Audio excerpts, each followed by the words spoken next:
All right, good evening, everyone, and welcome to the first meeting of the Barbados Genealogy Group for 2020. I think we have started the year on a really good note. We have a full house, round of programs, and have to put out additional seating. So thank you all for coming out for our first meeting. For those of you who do not know me, my name is Harriet Pierce. I am the librarian here at the museum and also the facilitator for this Barbados Genealogy Group. We have been in existence since 2014. In fact, we were launched on the 20th of March 2014. Basically to provide a forum for persons who are interested in family research. We are not trained genealogists. We just want to provide a forum where we can share information, share problems and solutions, facilitate workshops, bus tours, and general networking. And that is what we have been doing since 2014. So again, welcome and thank you for being here. But today, before we get too far along in the proceedings, I want to acknowledge one of our members who passed on Friday. Brenda Willis.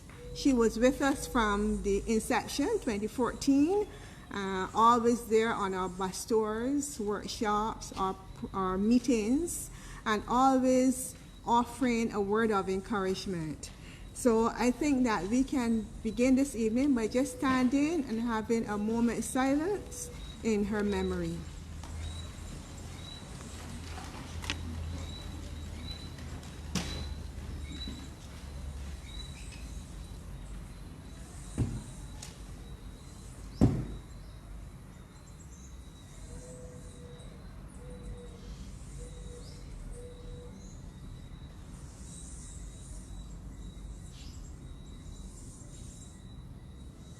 Thank you.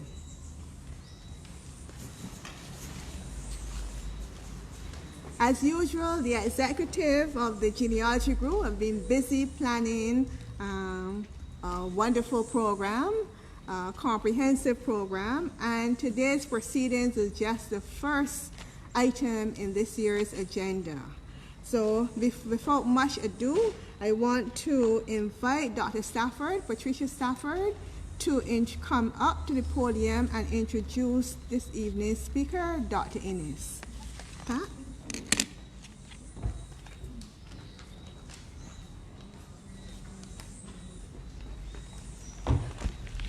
Well, good evening, everybody. It's lovely to see so many people here tonight for this, very interesting subject, which is also somewhat controversial, and we have Dr. Tara Inniss to speak to us on the subject. Now, Dr. Inniss is a lecturer at the University at Cahill, as many of you know, but she is also more than that. She has very many irons in very many pies and does lots of things contributing to history in this country. She's been a delegate for the government of Barbados on the World Heritage Committee. She was a member of the research team which compiled the dossier for the UNESCO World Property Historic Bridgetown bid. She sits on several committees for Barbados World Heritage, the Museum, and the National Trust. And she's also, several years, has been secretary for the Association of Caribbean Historians. I first met Tara about 20 years ago when she was still an undergraduate, and immediately she stood out as somebody who was going to do something very interesting in her career.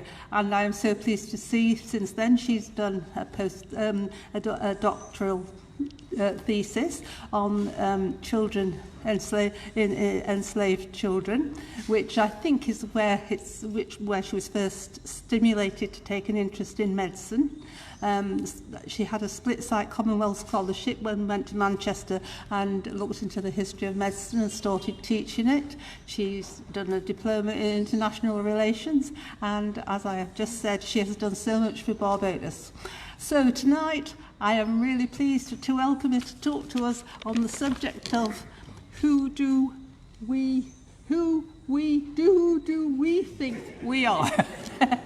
Thank you. Please, Tara, if you'd like to come to the table.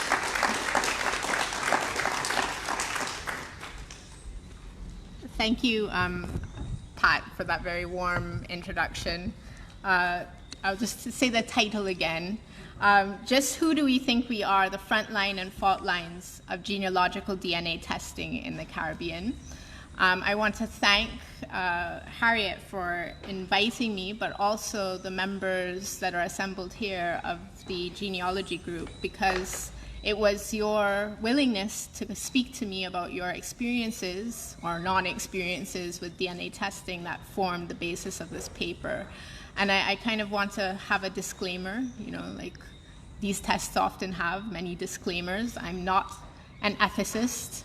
I'm not a philosopher. I'm not a biologist, so please don't give me a lot of very difficult scientific questions. But I am a historian that has been looking at issues of DNA testing, and especially our perceptions of DNA testing and how DNA testing has been used to market, especially to persons of African descent and people in the Caribbean. So, right. Let me just...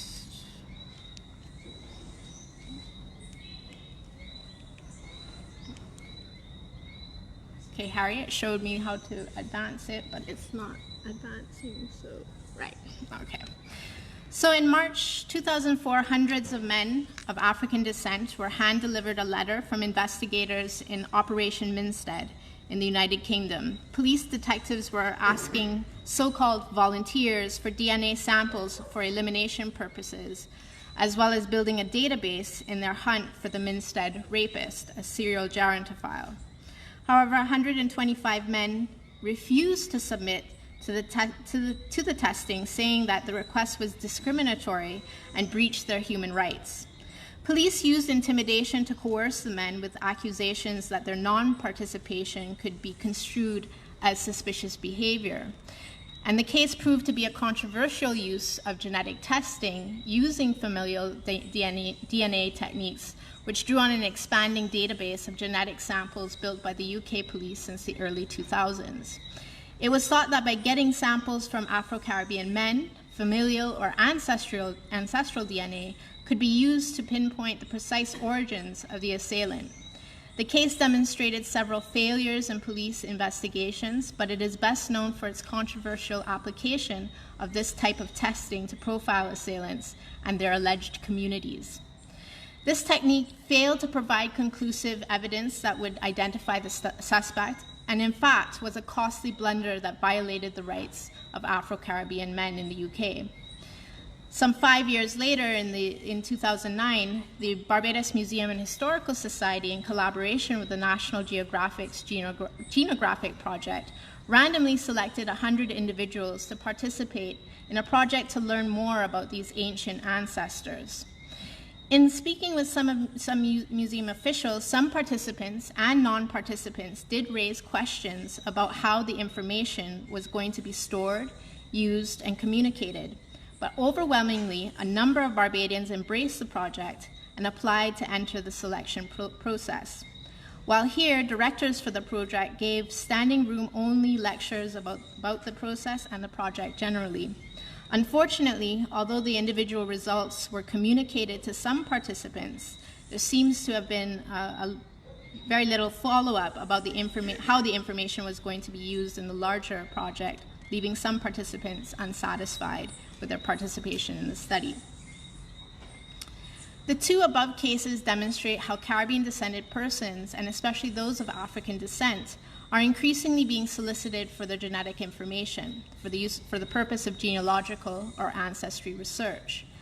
But they also represent the extremes of both the use and abuse of that information, exposing some of the fault lines for how individuals, families, communities, and even the state assert their ownership over the storage and use of this information, both in the region and its diaspora. But it also exposes another more visible problem for Caribbean people, especially those who are the descendants of persons trafficked in the transatlantic slave trade and slavery. It's learning more about who you are and where you come from, learning more about who you are and where you come from more important than issues of privacy and even intellectual property or copyright.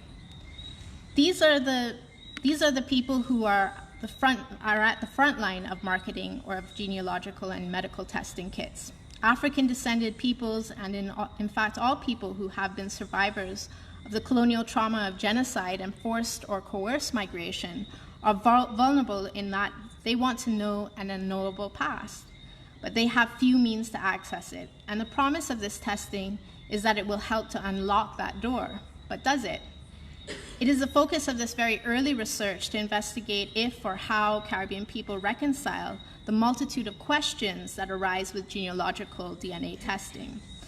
According to the book, The Social Life of DNA, the use of DNA for making connections to unknown family members was widely used in South America to establish connections between women, mothers, and grandmothers of the Los Desaparecidos generation, or the lost generation of young men and women who were disappeared because of their political beliefs in opposition to authoritarian regimes in Argentina and elsewhere.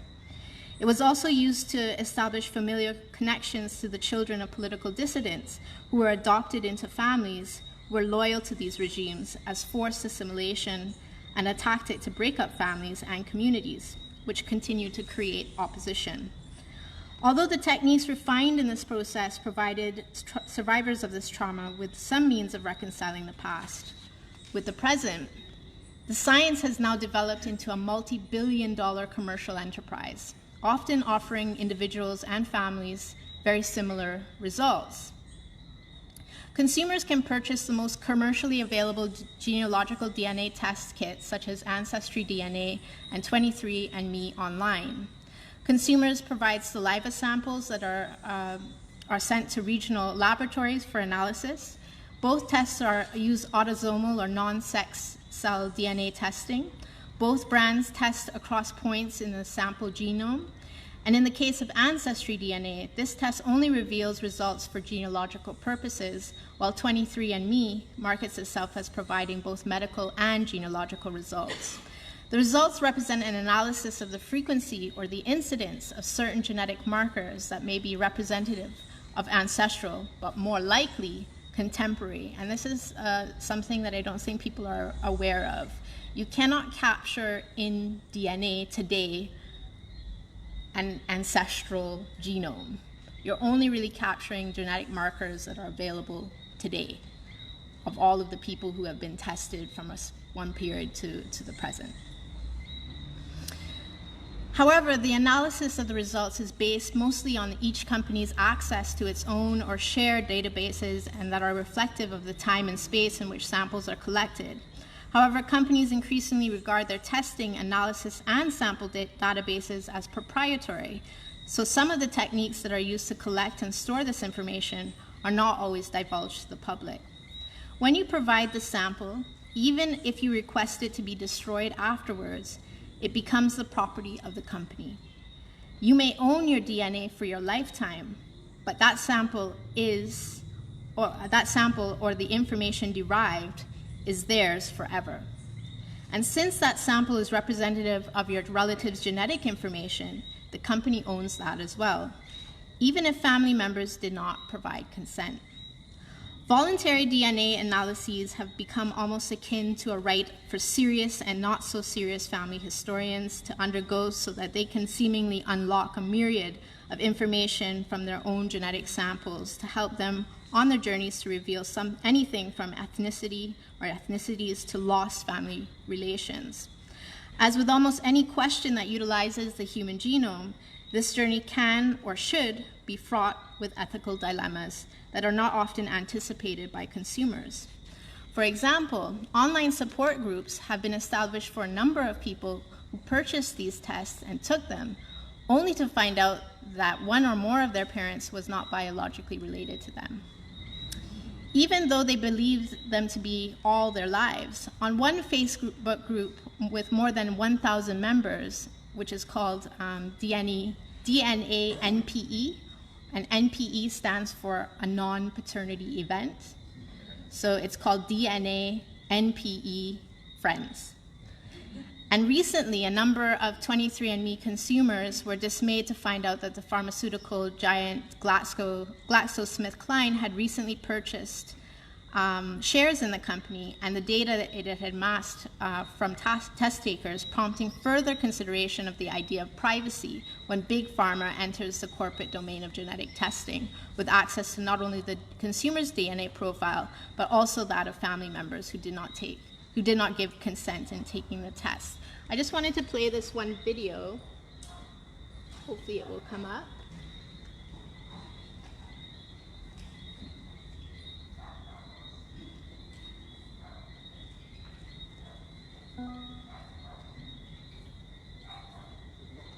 Of lying and untruths and secrets and lies. In London, we're hoping to help 52-year-old Andrew, a drummer in 90s band M People. My mum, white, my dad, white, my older brother, white, and there was me. As soon as you realise you're adopted, there's that thought your mother gave you away. When Andrew was 35, his dad shared a secret with him that changed his life. You want to know about your real mum and dad, he said. Your mum Joyce is your real mum. And he said, well, your mum had an affair, and it really hit me. It literally knocked me down. Over 8 million people worldwide have taken a DNA test. So Andrew's hoping he'll find a relative through genetic matching. You're only getting the audio, not the video, but you can get a sense of what's being discussed. I've heard from an aunt that my mum used to work at a biscuit making factory, and she had a very close relationship with a Jamaican guy called George. Well, I never saw anything of him, but he was always in the conversation. But there's no record of Andrew's biological father. He said in the beginning this is a bit of a needle in a haystack, and today it's shone the light on the actual reality of that situation. Meanwhile, Andrew's had a breakthrough. He's been matched with a first cousin. Immediately I could see it was this Erica on my biological father's side. So one of her grandparents is my uncle or aunt. Andrew's genetic cousin match on the database is promising news in the search for his father. Erica holds the key. There is somebody alive who knows who your dad is. Wow. As it stands, we haven't found Andrew's biological father. The one cousin who's got the answers.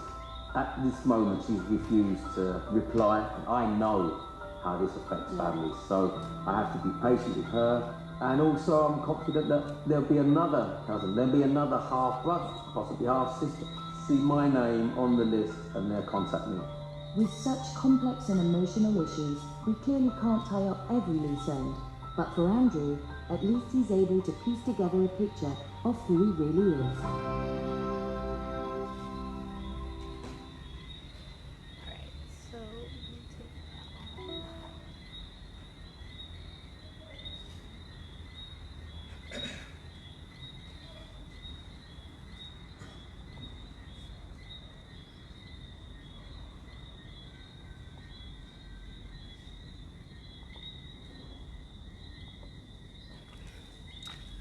Okay, but yet, in light of the tales that ought to induce caution, these tests are still popular and are heavily marketed by corporate testing agencies, such as Ancestry.com and 23andMe, among others. In 2017, more than 12 million persons mailed saliva samples for genetic testing. They still find subscribers, and especially among a number of African-descended persons in Europe, North America, and the Caribbean, many of whom have enslaved ancestors. For this reason alone, the prospect of genealogical DNA testing is attractive for lay family historians because of the perception that it can unlock this unknowable past. But some of these family lines only stretch back so far into family trees and are not usually any further than the mid-18th century, for which we have very limited documentary sources to prove family relationships, especially for enslaved ancestors who have not anonymously traded into our Caribbean slave societies through the transatlantic slave trade, or often not mentioned by a traceable name in records or represented in any kind of family group. Moreover, the oral traditions that many families rely on are often broken by silences that mediate politics of respectability after emancipation, that labeled illegitimacy as inferior and one's racial origins as being subordinate. So for generations of Caribbean people, the past seemed tangled, warped, and unknowable. The promise of genealogical DNA testing is that it will help to untangle, unwarp that past and make it knowable. But does it? Can it? This was at the heart of some preliminary research that I conducted with persons living in Barbados who have or have not decided to undergo genetic testing. I wanted to know their motivations, but more importantly, whether they had ever contemplated any of the ethical implications of doing the test and getting the results. The point here was to evaluate why or how people make that decision and whether they were ultimately satisfied with their decision or not. I interviewed a small sample of 7 persons, it was only 7, so it was very preliminary, who have been known to be interested in family history and reside in the island using oral history interview techniques. They were mostly all retired and pursue family history as a hobby, with a few persons who provide professional genealogical services. They represent a range of ethnic profiles and were all either born in Barbados or in regional territories, but now live in the island. Informal interviews were conducted by telephone with a set of semi-structured questions to guide the discussion. None of the respondents will be listed by name in this paper in order to protect their identity and the information they provided.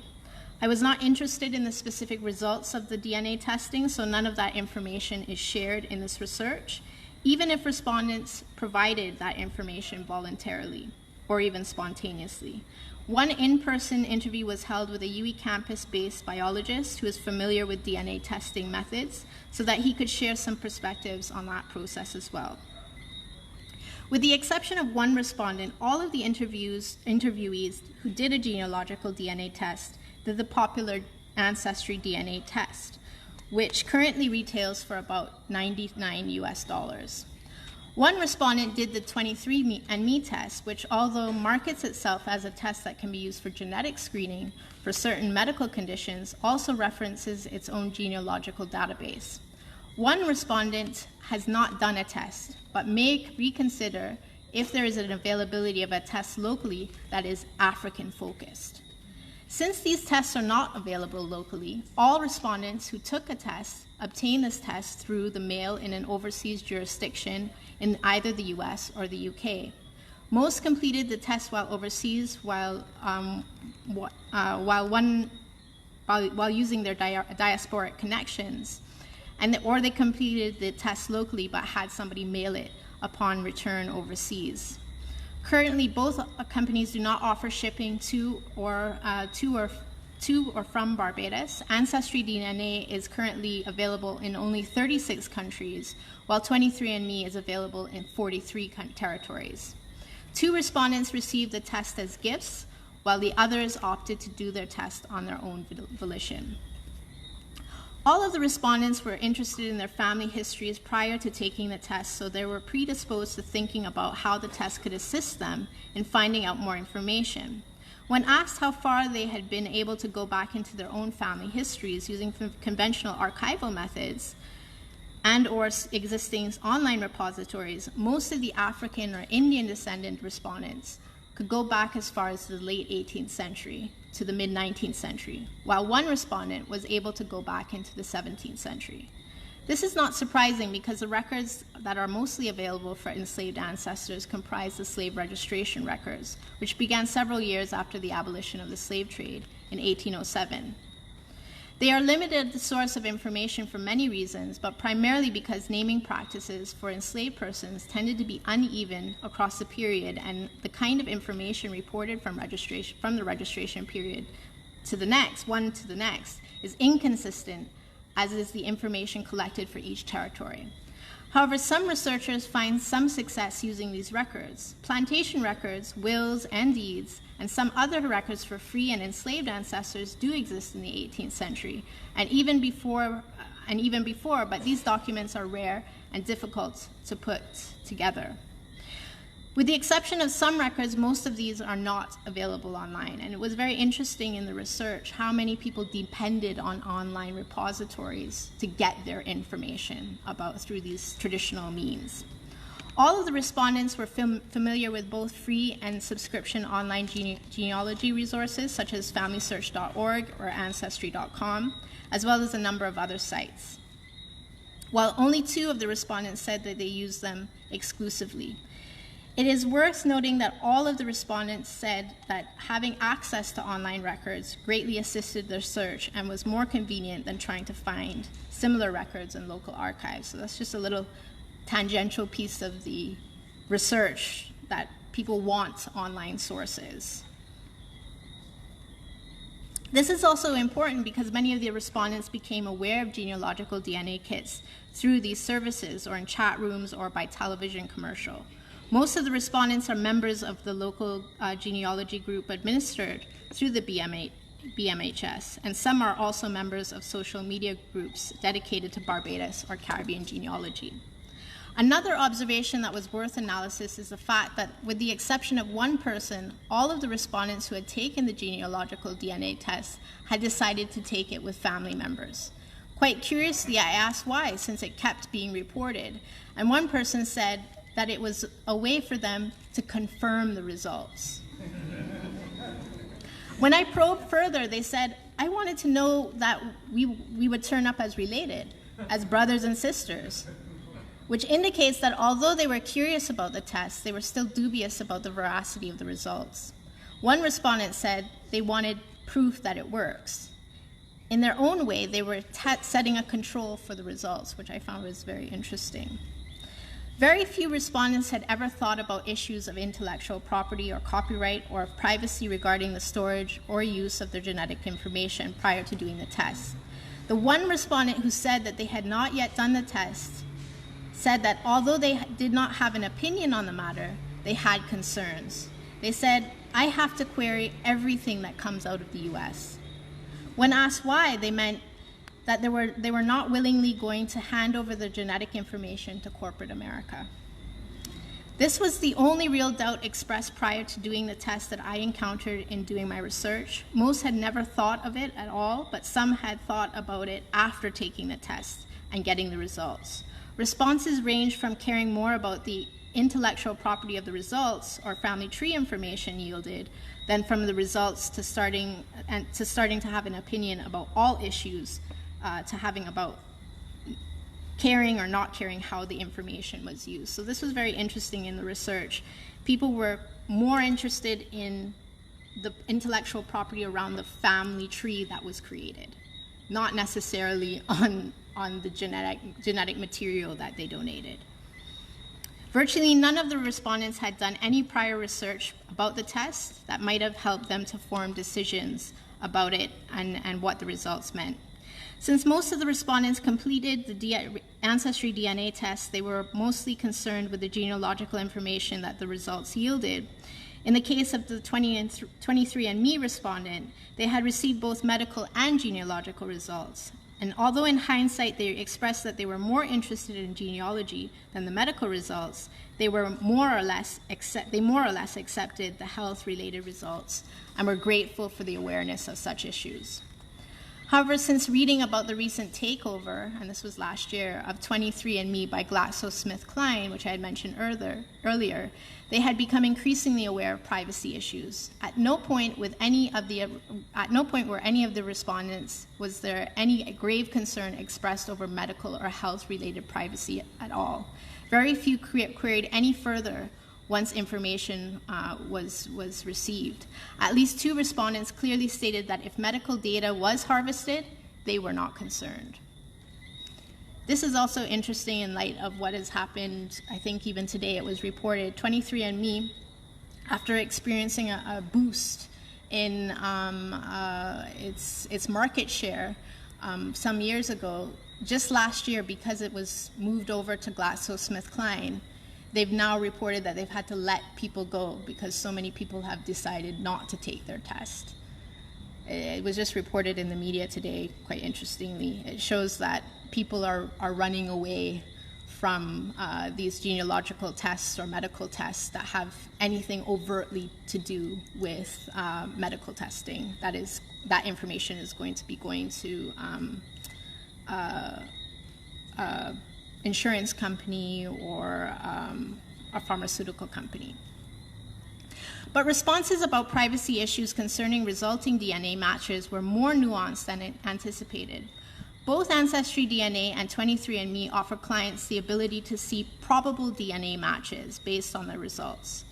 These range from close family members, i.e. siblings, parents, and children who have taken the test, to suspected 6th and 8th generation cousins.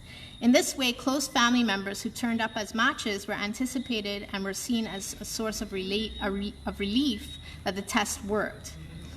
However, contacting more distant relations who were not previously known was more problematic. Most clients, unless the profiles were open entirely, usually keep their profiles private. But clients can send messages to suspected matches to discuss the connection further. A couple of the respondents actually reached out to more distant DNA matches if they could, but all reported that they had been contacted. Again, only a couple of them responded. This was interesting because most of all respondents had reported the need to locate missing family connections as one of their motivations for doing the test in the first place. But once the results came in, they decided not to pursue these connections. Only one of the respondents reported a successful family reunion with a distant cousin from Panama. The cousin currently lives in the United States and visited Barbados in 2017, so they had a reunion. But when probed further about the non-communication with DNA matches, some said that it was impossible to really know how they were related to suspected distant cousins because the connections could not be proven using existing archival records, or in some cases, the actual family trees that had been constructed by subscribers. Some also expressed that the time needed to explore these connections made them unviable. Clearly, the need to know through the DNA test weighed more heavily as a factor than the need to connect.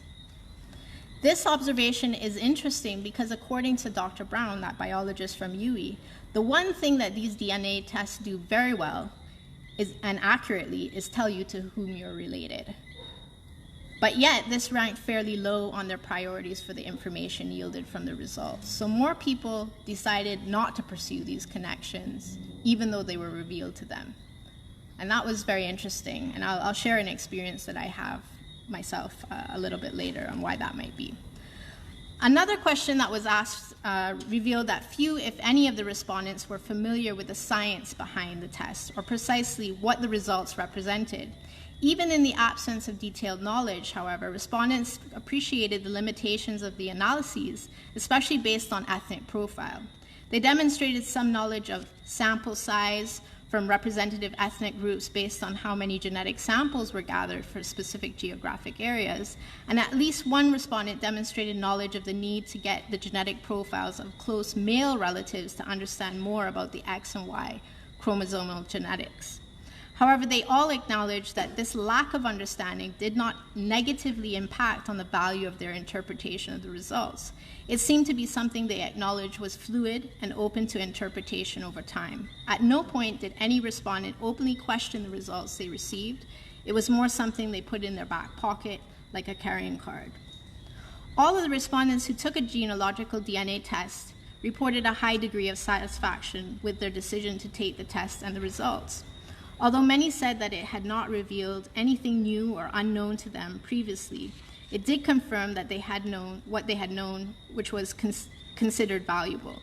One respondent, however, found that although they were satisfied with the test and the results, they felt overwhelmed by the information they received, which caused them to now search in a number of new directions. So it was actually a confusing process for them. Another respondent similarly expressed that the results yielded more questions than answers. However, most of the respondents also found that the test results merely added to the information that they already knew and did not create any unanticipated results. One said that they were just enjoying the ride. For the small sample group of individuals that I spoke with about their experience, I'm just going through some of the preliminary conclusions, with deciding to undergo genealogical DNA testing, all found it satisfactory and an enlightening process, but not one that yielded significantly any more information than they knew before. However, the sample was drawn from a group of persons who had already been engaged with family research using conventional archival techniques. Interestingly, even though respondents mentioned the need to reach out to unknown family members as a major motivation to do the test, most actually did not engage with this process, or they did so with very little enthusiasm. When prompted further, they said that doing more archival research would still be needed to establish these connections. And they also highlighted some privacy concerns with persons who were genetically related to them, but they didn't know. And this is interesting because if you get a genetic match, right, you now know about this person, but this person is alive in the world and now has access to your profile, has access to where you live approximately in the world. You know, it's somebody who's live. It's not somebody who's dead in the past that you can't really connect with. So it's very interesting how people found this information but just chose to kind of keep it there. They didn't want to explore it any further. It is clear from this research that Caribbean-descended persons who are interested in family history are on a quest to know more about their past and seek out opportunities to learn more, but are not quite clear on the ethical considerations of undergoing genealogical DNA testing, or what the science can share and what it cannot.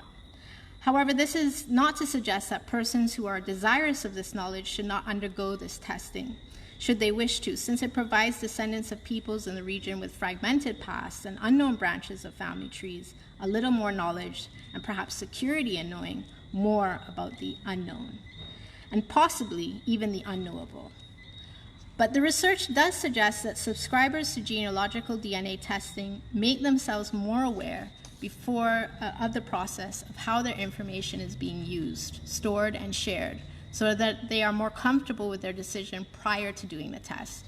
Since the testing is not strictly available in the Caribbean, more questions arise about whether there is legislation governing the collection and distribution of genetic information, and if it does exist, whether it is adequate.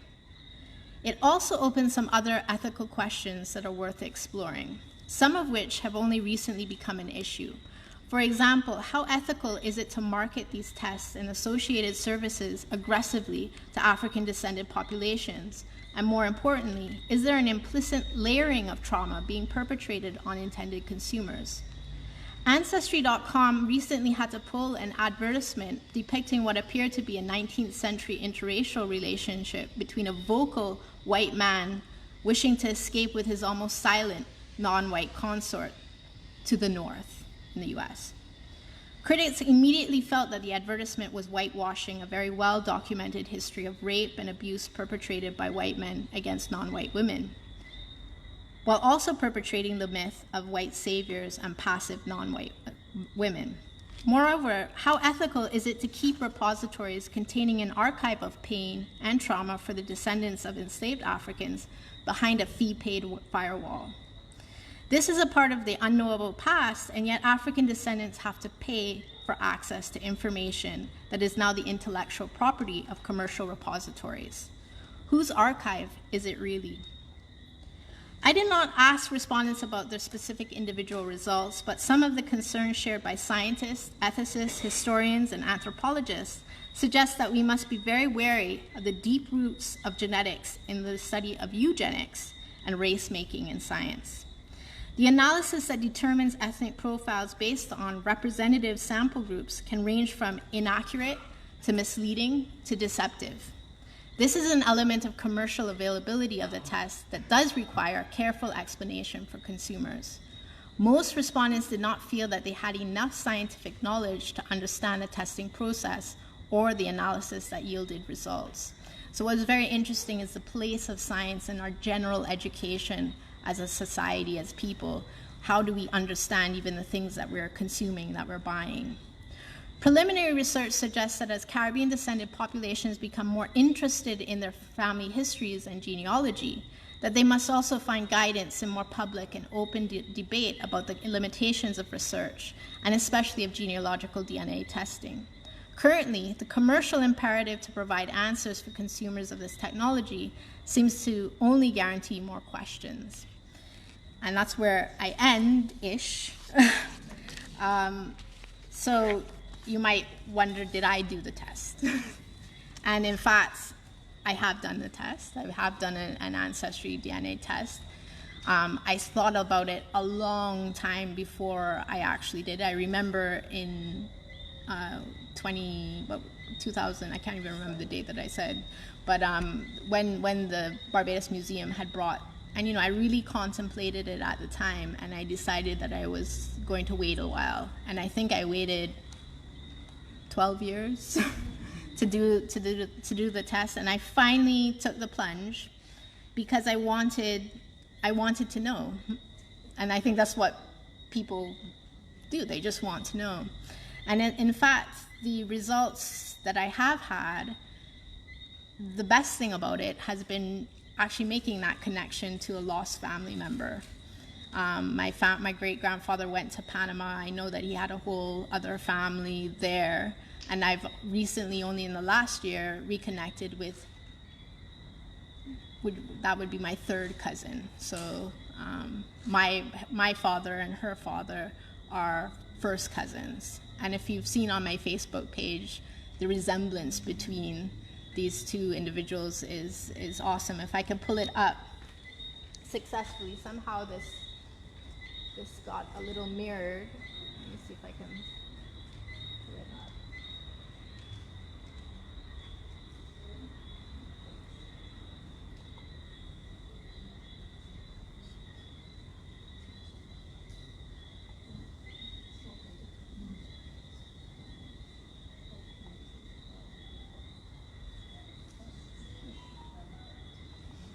Okay,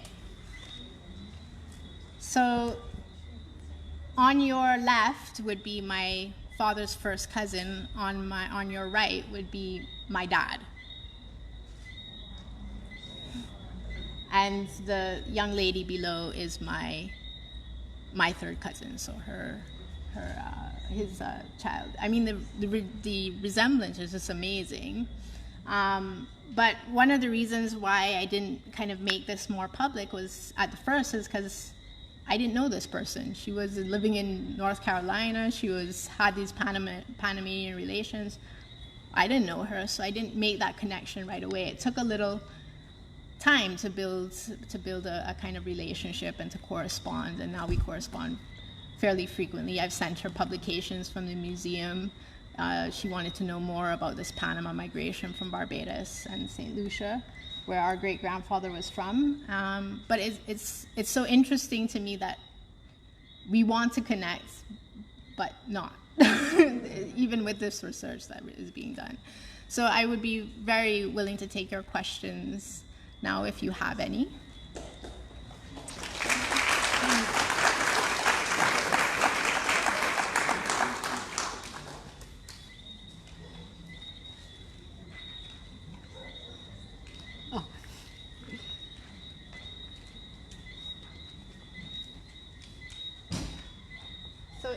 If you want to see that, it's just easier to pull up now, I think.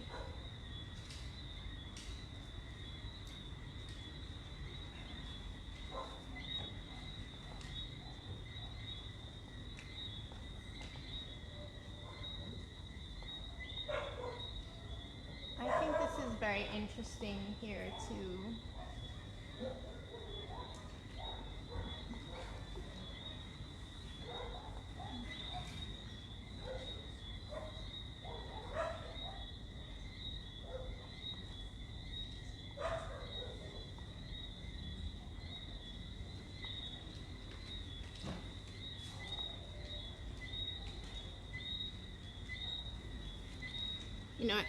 Another part of my research was actually looking at YouTube videos about people who do their reveals on YouTube. They do their ancestry reveals, and I think it's so interesting. So I'll just play one. And it's some information that I want to share. I think you will find it informative. It's very interesting for me because those of you that know, I am a true anthropologist at heart. I want to dig. I love history, and I definitely love piecing my family tree together, just to kind of have an understanding of my ancestors and where I come from. So I did do 2 videos, but I have some more information that I want to share that's going to tie it all together. Okay, so first of all, I want to say you all know that I did my test through Ancestry.com. And then recently they updated my results. And it made me feel some type of way because I was so excited about being Nigerian. And then I went from being majority Nigerian to about 3% Nigerian with their update.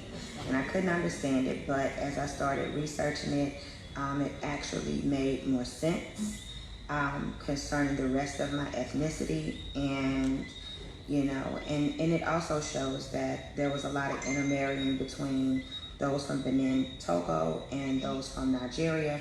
So it's very easy to get those results kind of mixed up between Benin and Nigerians.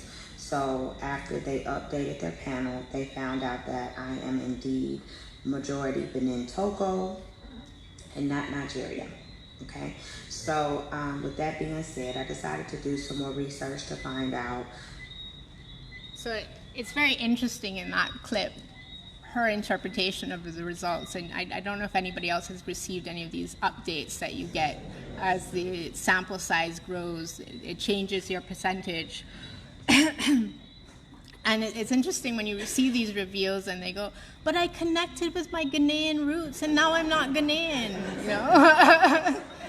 I'm so dismayed by this, but, and it's not, I'm not trying to make light of it. I'm trying to say that there's a real lack of knowledge of what these results actually represent. And this idea that you can fix present-day identities, national identities, into ancestral identities of the past seems to be a source of confusion for people, especially people who are wanting to connect with this geographical past. So it's very, very interesting, these kinds of reveals as they come up. I just want to show you one, Margaret, before you take I'll just show you my Ancestry results.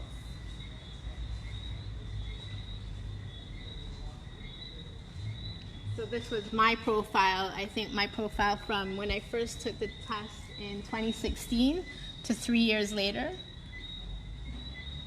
So you can see there's obviously been a change, and there's been a change because the sample size has grown. But I'm no longer Scandinavian, or I'm no longer, Pacific Islander. It's very interesting how these things are being interpreted. Margaret, you had a question? Mm-hmm. I don't know if the mic is on.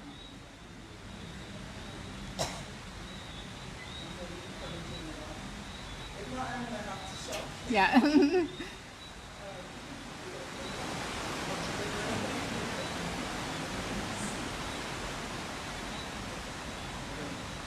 Thank you. Yes, Dr. Tara, thank you very much for a stimulating lecture, stimulating talk. I was sitting there listening,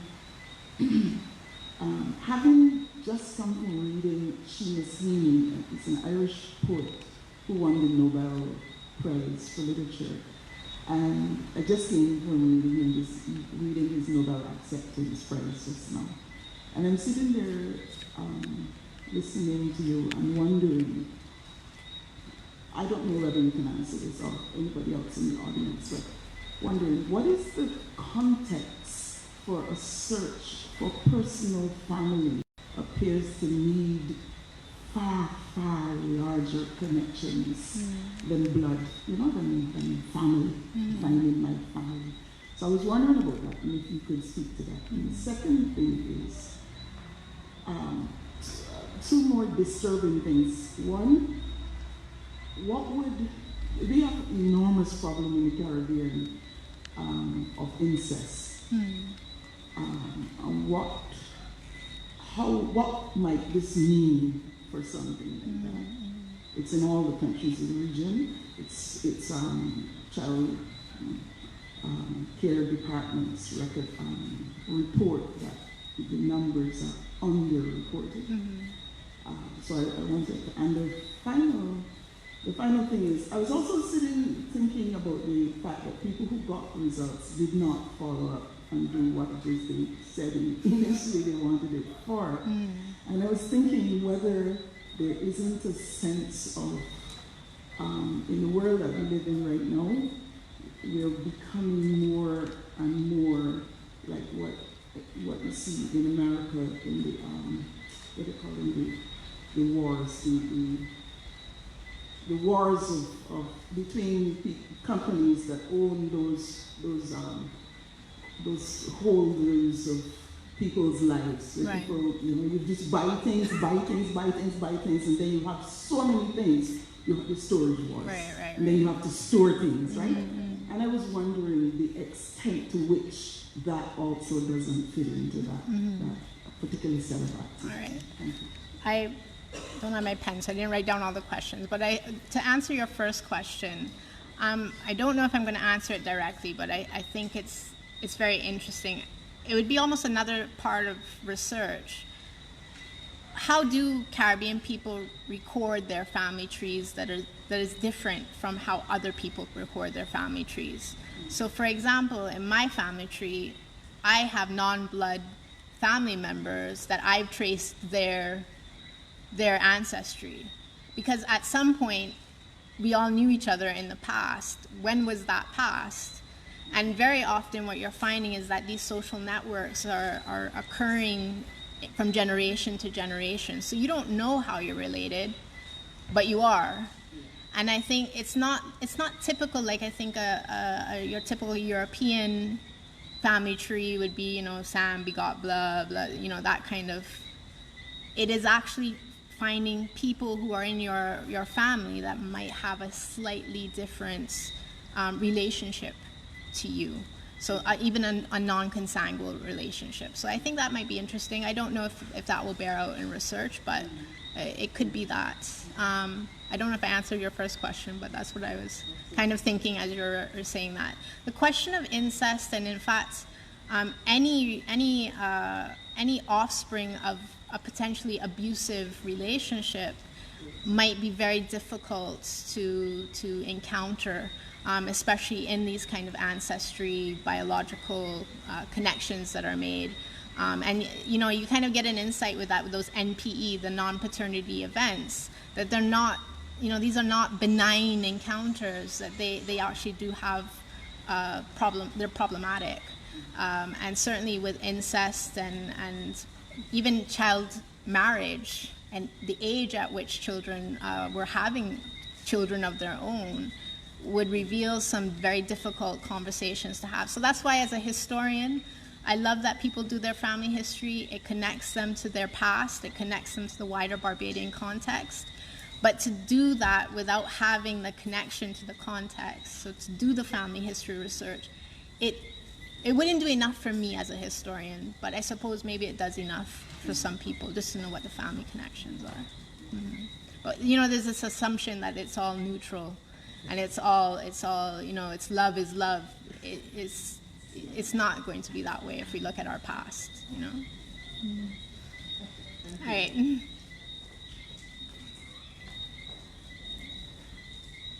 Hi, good evening. I must first say that your lecture was a very informative lecture, and there were some questions that I had in mind. One of the questions which I had was, knowing there are conspiracy theories in the Caribbean, especially among the black population, I was wondering, in terms of persons being hesitant in terms of doing their DNA testing, if it was because there was the perception that information would be used against them, because we've heard as recently in terms of Ebola, there was the perception that was created to kill off black people. So therefore, I was wondering if, from your research, if that was the concern that persons raised, or if that's the concern that's also among blacks, Afro-Caribbean blacks in England and the UK, if that is their concern, and that gives a reason for the skepticism in terms of being involved in these type of testing. Right. That's a really good question. It's a question that requires further research, really, because I interviewed a very small group of individuals, and as you should have picked up from the paper, is that it's actually not easy to obtain a DNA test in Barbados. We're not one of those countries that is signed up to the mailing protocols that allow biological samples to go through our mailing system. So we can't, the people who can afford to buy them and want to buy them, those are the people I'm capturing. I'm not capturing all of the people who are skeptic. There was only one person that I would say was overtly skeptical and had not done the test because they didn't know how their information was going to be used. But I would think that there is probably a likelihood that a number of African descended people would have those not just African, but anybody would have those kinds of questions about doing the test to begin with. And I guess the point of this research was that if you're going to do it, understand why you want to do it, and are you really going to know anything more than you knew already? Like, one of the respondents basically said, it didn't tell me anything I didn't know already. It didn't tell me that I was 50% African and 50% European. I knew that already. So it's weighing up for you what your values are. And then, but also having an idea of how this information is going to be used, how it's going to be stored, how it's going to be transmitted. If you're fine with it being used for medical purposes, go ahead. But if you take the test and you didn't ask that question before, and then afterwards you learn and you feel differently about it, well then, you're going to regret the decision that you made. So it's just about considering and thinking about the possibilities of giving this information over. Yeah. Okay, and I see another quick question. I don't know if you are familiar with AfricanAncestry.com and their efforts in terms of doing DNA testing as well. And they claim that they can also pinpoint the African nation or people that person descended from. So are you familiar with that on the website? Yeah, I am familiar with it. And in fact, in The Social Life of DNA by Alondra Nelson, she explores a number of these different companies and their origins and where they come from. And it's interesting that they are quite sensitive to the clientele that they're trying to get this information for. But as I spoke to the biologists at UE, and I'll reiterate here again, you cannot, present-day samples, if they were taken in the last 20 years, are only going to tell you about samples as they exist in the human population for the last 20 years. They're not going to tell you about what happened 1,000 years ago or 100 years ago. So I think it's important just to have that understanding that there are limitations to what you will know. But if you're fine with that, then go ahead. It's fine for recreational purposes, and I think that's what people more or less ended up doing. It was more for recreational purposes than for, some grand understanding of themselves and their identity. Good evening, Tara. Hi. Thanks for a very interesting delivery. There's a lot of negativity projected here with regards to doing DNA from the perspective of how it could affect you with your familiar relations, how it could affect you with regards to giving out your health, your DNA to be used for medical purposes. As you would know, Ancestry.com, if you use that one, you're not exposing that health side of it. But I think that for the purpose of descendants of enslaved persons, and we're speaking this evening in West Indies, it's extremely important to be able to find an avenue that allows you to at least know where your bloodlines lie in Africa. And I think that's the positive message that we could share, and I'm willing to share. And I share that with you, and I'd let everyone here know that I'm one of the 7 people that Tara spoke with, and I share the positivity of finally knowing in my results the bloodlines leading into Africa, because it's quite evident by looking at me that I have European bloodlines, and it's quite evident that I have African bloodlines.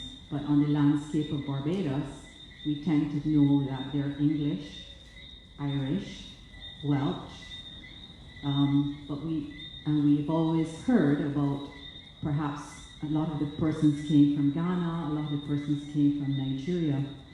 But I was very pleased to share with you, and sharing tonight, that I found information about countries that I knew about in the news, but I didn't know that my bloodlines were connected to them.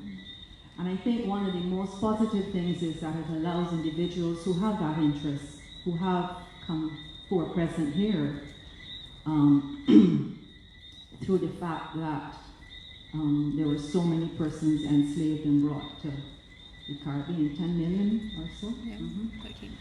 And it's as relevant as persons who practice Jewish religion going to Auschwitz and all these different places as of even Monday this week to try and find their ancestors and try and find out which camp they were in, which building they were in, where they got burnt. So it's Ancestry.com allows persons of descended from enslaved persons to have that connect that the Jewish people are so proud to do. So that's a positive. And for me, as I said, it showed the geographic areas. It has stimulated and should stimulate persons of African descent here who are of African descent because of the transatlantic slave trade to begin to perhaps listen to news or watch information about Togo, about Benin, about the areas that come up in their DNA, and to move away from listening to solely news about the United States and, of course, Great Britain. So I share that with you as my positive experience.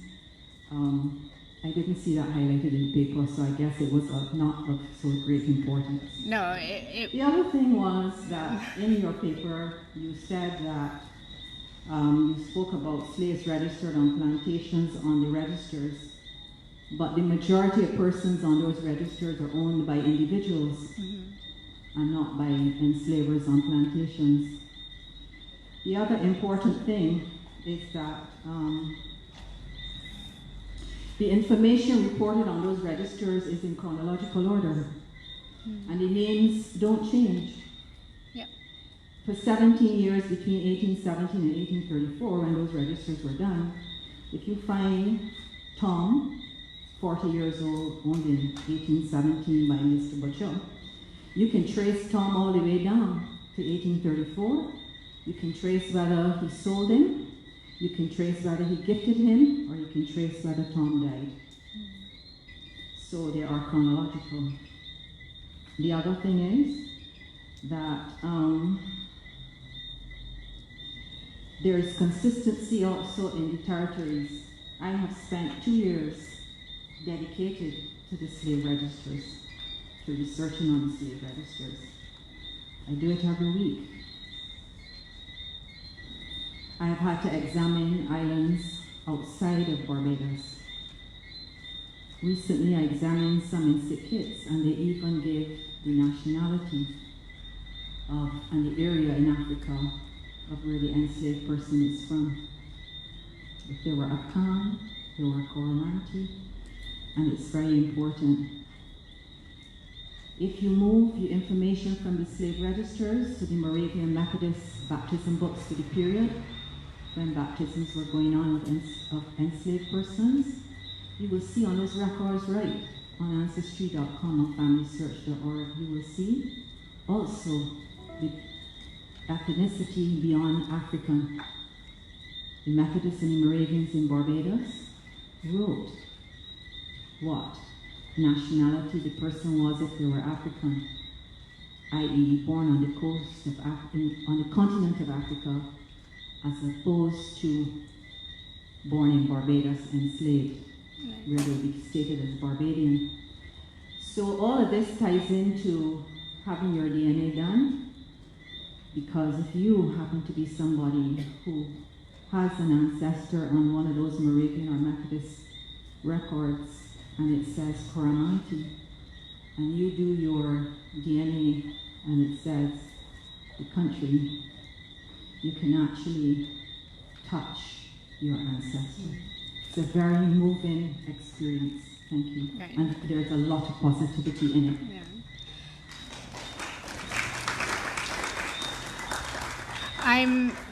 Of course, I circulated the paper to the respondents before I chose to discuss it here. And I didn't think that I was giving too much of a negative perception of DNA testing, as much as I was saying that it was a very positive experience, but people had not thought about the intellectual property privacy reasons that are clearly there. So that was just part of the paper that I was looking at and writing. But what I found very interesting was that how people came to understand more about their family history was not through DNA or wanting to do their DNA at all. It was actually accessing online records. And I think that is, if we were to spend each of us the $100 US to get our records, more of our records online and accessible in Barbados, that would probably do a lot of good for a lot of people to have that ready access to the records that are disintegrating in our archives and not being conserved, and not necessarily having the access points that you have to using them or knowing how to use them. So for me, that was a really key part of the research, was this idea that we need to have more access to online repositories, not to the exclusion of the paper-based documents, but in providing access for people. That if we're going to pursue family research as part of our Regathering 2020, that the emphasis should be, yes, on digitization, but also on conservation of those records, so that we always have those things.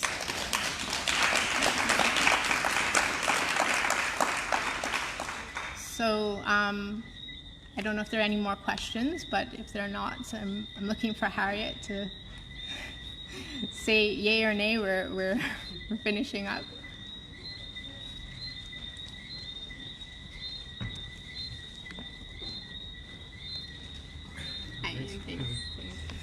Good evening to everyone. On behalf of the Executive Committee of the Barbados Genealogy Group and its members, we would like to express a heartwarming thanks to Dr. Tara Inniss for her very informative lecture, which was entitled, "Just Who Do We Think We Are? The Frontline and Fault Lines of Genealogical DNA Testing in the Caribbean."